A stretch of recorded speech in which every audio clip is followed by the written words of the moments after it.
Siamo in piena adolescenza, è normale e fisiologico che tutti gli adolescenti si preoccupino della loro immagine, cioè come mi vedono gli altri.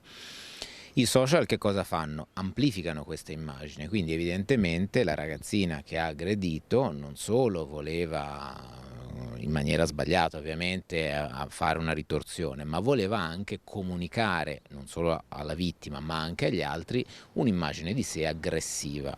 Chiaramente i social contribuiscono a rendere più diffusa questo tipo di immagine.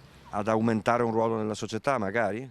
Sicuramente, cioè nel momento in cui io faccio un'azione aggressiva di fronte a 3 persone, magari quelle 3 persone possono avere timore di me. Se la faccio e la metto sui social, magari vista da centinaia di persone, è probabile che più persone abbiano timore di me, quindi questo probabilmente le ha dato l'illusione di essere più aggressiva, più potente, più temuta, insomma, immagino. Gli adolescenti raramente agiscono in maniera totalmente solitaria, ma agiscono in gruppo, cioè quindi in qualche modo la loro identità è determinata anche da quella degli altri, insomma, è un gruppo che si muove in maniera aggressiva.